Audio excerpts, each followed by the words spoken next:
Hello friends, this is Dimple from Shreya divine. और वास्तु की series में इसको आगे बढ़ाते हुए आज हम बात करने वाले हैं ईस्ट साउथ ईस्ट डायरेक्शन के बारे में।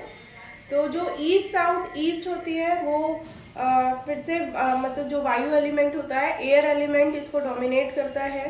ठीक है, एयर एलिमेंट की ये डायरेक्शन है और इसका कलर जो होता है वो ग्रीन होता है। और इसकी अगर एट्रीब्यूट्स की बात करूं मैं, तो ये लाइफ के 4 से 5 सेगमेंट्स को ये बहुत ज़्यादा अफेक्ट करता है, जिसमें से पहला आता है हमारा एनालिटिकल, जिनका काम होता है मींस एनालिसिस, राइट। सो जिनका एनालिसिस का काम होता है, ये डायरेक्शन उनके लिए बहुत यूजफुल होती है। इसको बैलेंस करके रखना उन लोगों के लिए बहुत ज़रूरी होता है। ठीक है, तो एनालिसिस में आप किसको कंसीडर करेंगे? साइंटिस्ट आएंगे इसमें, सीएज आएंगे, मीन्स जो एनालिसिस करके उसको चर्निंग करके उसका कुछ रिजल्ट निकालते हैं, उसका इफेक्ट लोगों को हेल्प करता है। वो सर्विस प्रोवाइडर होते हैं, वो मतलब सोशल एस्पेक्ट से काम करते हैं। कुछ ऐसा रिजल्ट वो निकालते हैं जिसके लिए एक स्पेशलाइजेशन की ज़रूरत होती है। तो ये वो वाली डायरेक्शन होती है।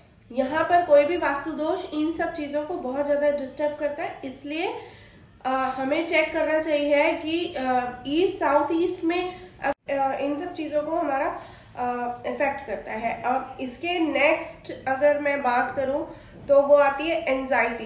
ठीक है, हम परेशान होंगे आप। एंजाइटी के लिए ये बहुत हद तक ये जो डायरेक्शन होती है वो रिस्पॉन्सिबल होती है। ठीक है, एंजाइटी के बाद अगर मैं बात करूं तो इन लॉज।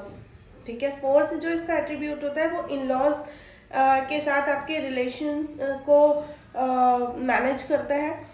अगर आपके इन लॉज के साथ आपके रिलेशंस में कुछ भी अप एंड डाउन रहता है, या फिर आप सेटिस्फाई नहीं रहते हैं उनके रिलेशंस को लेकर, कि मतलब कुछ भी ठीक नहीं चलता है, या वो आपको प्यार नहीं करते, या आपके दिल को वो अच्छे नहीं लगते, या फिर ओवरऑल नहीं कोऑर्डिनेशन बैठता है, तो ये वाली डायरेक्शन का बहुत ज़्यादा इसमें रोल प्ले होता है। ये वाली डायरेक्शन जो है, इन लॉज के साथ रिलेशंस को आप मेंटेन करने के लिए इसको बैलेंस करना आपको बहुत ज़रूरी होता है।